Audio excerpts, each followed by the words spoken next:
Hello, good afternoon. My name's Sarah Page. I am a clinical research fellow working with the Parkinsons team in Cardiff and Vale University Health Board. I'm also a registrar in geriatric and general medicine. And I'm going to be talking to you about My Parkinsons, which is a web-based application for people with Parkinsons and their families and carers. So I'm just going to start by talking a bit about Parkinson's, which is a progressive, degenerative, complex neurological disease. It is well known for tremor, but also rigidity and stiffness and balance problems are a big part of it. Then there are non-movement symptoms, problems with swallowing and speech and sleep, with cognition and continence, and mood and pain. And despite ongoing research, there's no cure, and so our treatment options are supportive. There's evidence that regular, specific, targeted physical exercise can reduce the progression of some symptoms and delay the onset of some symptoms. And so there's a huge role for the multidisciplinary team in managing people with Parkinson's and their families and other people affected by Parkinson's. There's a group of researchers in the USA who say that Parkinson's is the biggest, fastest growing neurological disease globally. And closer to home, the Parkinson's UK charity estimates that over 7,200 people in Wales have Parkinson's. There's an increased risk of being diagnosed with Parkinson's as you get older, and currently the likelihood of being diagnosed with Parkinson's at some point in your life is 1 in 37 across the UK. But as the population ages, this is going to increase quite dramatically. Now, when the pandemic came along, we were able to offer fewer face-to-face appointments because of social distancing requirements, and group sessions had to be cancelled. The NICE says that people with Parkinson's should have access to a reliable source of information about Parkinson's, and that they should also have access to physiotherapy, occupational therapy, speech and language therapy, and dietetics, not only when they run into problems as the disease becomes more advanced, but when they are diagnosed, that we consider arranging for them to meet these specialists to understand what they do and if there's anything that they can do to try and delay onset of certain symptoms. So just before the first wave of the pandemic, the specialist nurses and several of the multidisciplinary team members had come up with group sessions which were due to give people that information in one go, and also to be a social opportunity for people with Parkinson's and their families to meet other people in the same situation. But group sessions had to be cancelled because of the pandemic. Now, we saw a huge increase in the number of phone calls to the specialist nurses during this time.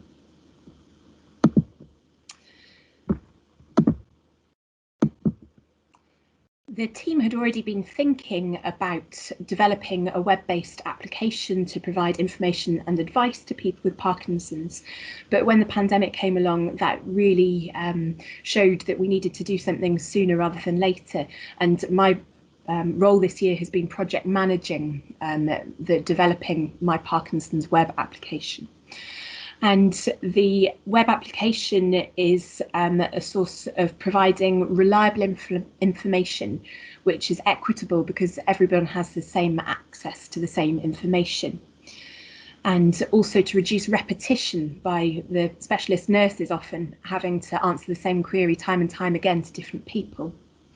We want to promote physical activity, and prevention is better than cure. And also that way, if people have got information about some of the things that physiotherapists, occupational therapists, etc. might provide when they're referred, then they can start having a look at that whilst they're actually waiting to be seen by that professional once they're referred, when we signpost them to it. We want to empower our service users to build self-management routines into their day-to-day structure and maintain independence that way.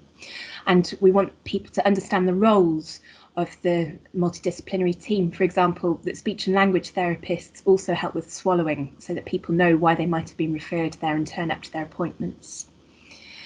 I've already talked about reducing repetition, but we also want to signpost to services that some of our service users could actually self-refer to, rather than needing to wait to see a clinician to tell them about that. Unfortunately, the My Parkinsons application isn't quite finished yet, but I'll explain a bit about where we've got up to. The first step was to identify the content that we needed to put in, what people wanted to know about. And so we analysed the phone calls that were made to the Parkinson's specialist nurses, and they came up with some useful recurring themes, but also demonstrated how broad the issues are that people with Parkinson's and their families face.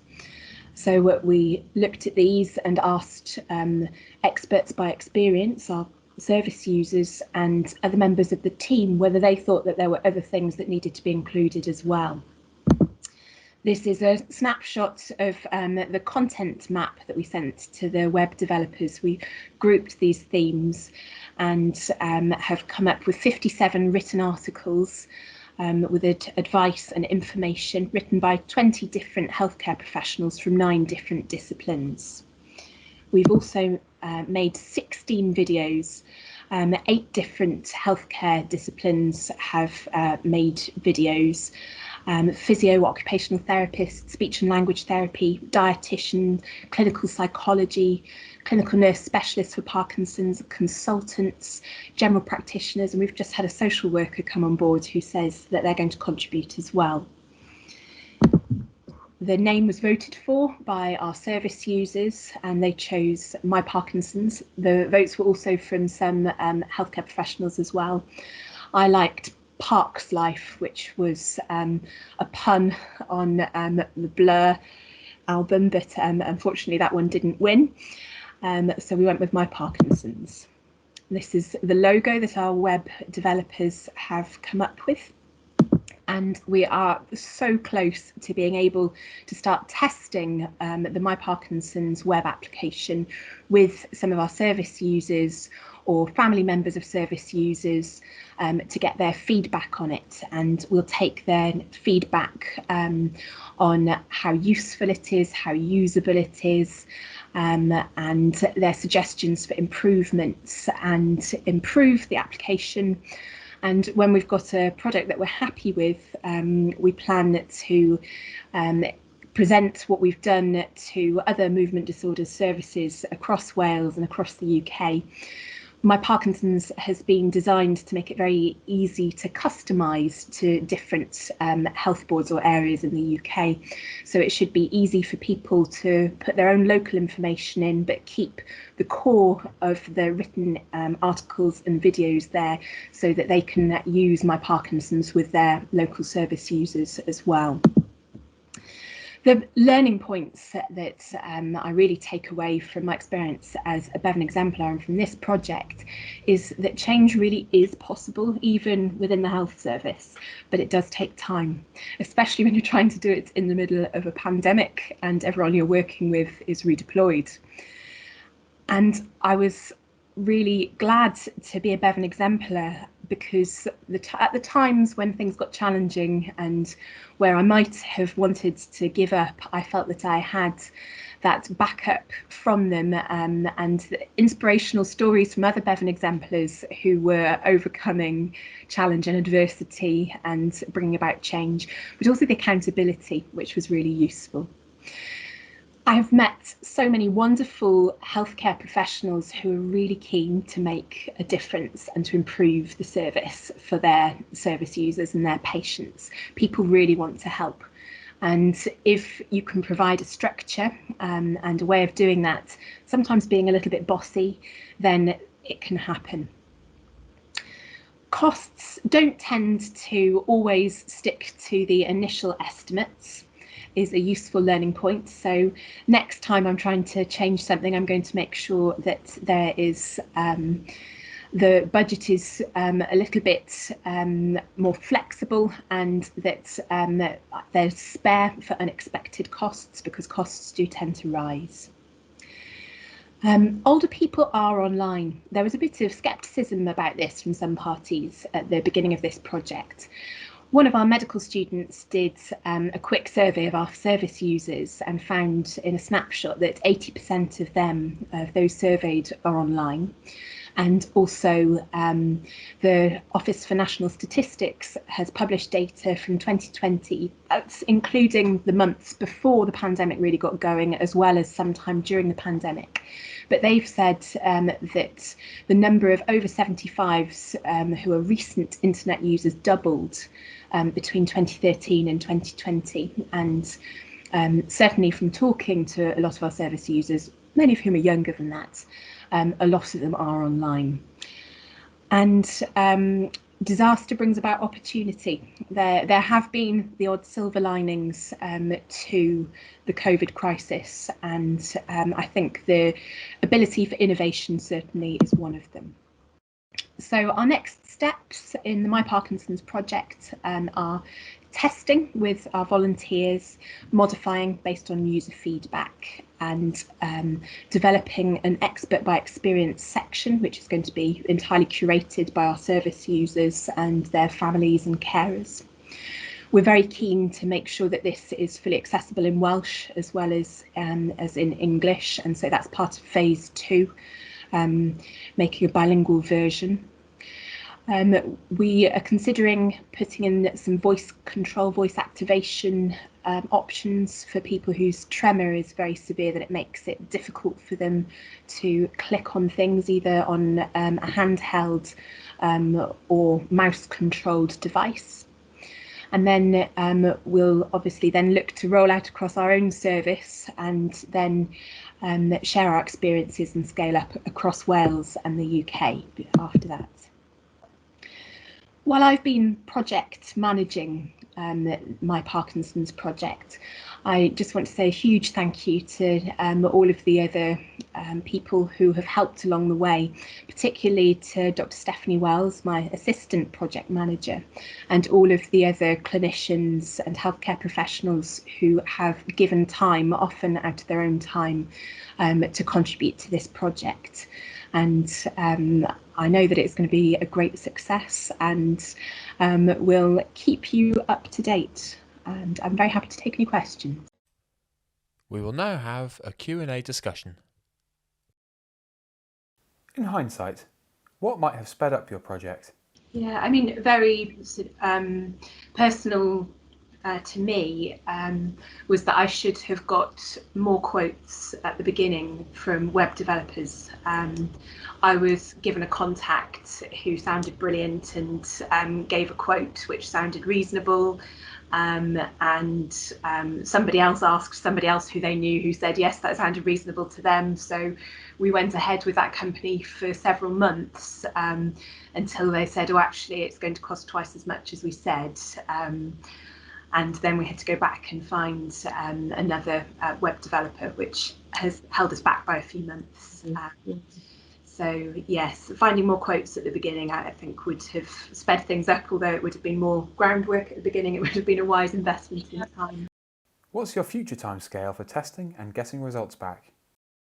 The rate limiting step at the moment is that all of the content is there or will be there by the end of the week.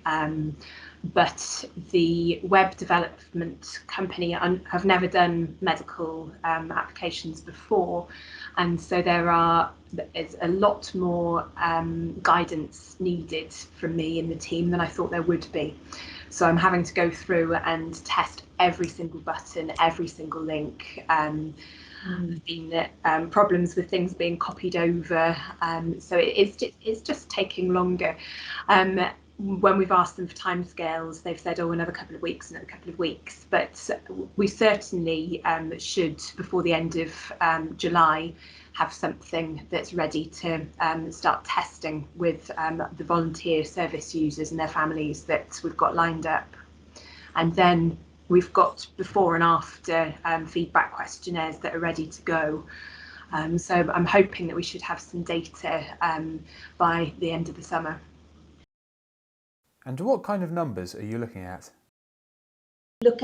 To start with, we're just looking for about 25 people, just to get some feedback on their usability. And then we'll roll out across our service using group within Cardiff and the Vale. And what are the numbers for that? We've got about 2,000 on the books, I believe, but not all of them have Parkinson's. But the majority of people in our books have got Parkinson's. So I'm sorry, I don't have that number off the top of my head. What are your longer term plans for this? Well, I'm planning on presenting the work that we've done so far at the British Geriatric Society meeting in the autumn, even though it won't be completely polished by that point, but just so that we've got some expressions of interests from other movement disorder services in Wales. Have you considered how charities concerned with Parkinson's might be able to promote your work? Yeah, thank you. That's a really good question. There is a charity, the big Parkinson's charity in the UK is called Parkinsons UK. We have been in discussion with them. They have very strict, and in fact, a lot of the content has been based on or adapted from some of their fantastic online content, but a bit more streamlined with their permission and acknowledgement of them. We have spoken to them about whether they wanted to put My Parkinson's on their website and promote it. And they want a little bit more information first. They want to see a bit more what it's like, and then there'll be reams of paperwork to fill in, and then we'll see where we are after that, I think. But yes, that is something that we have been thinking about.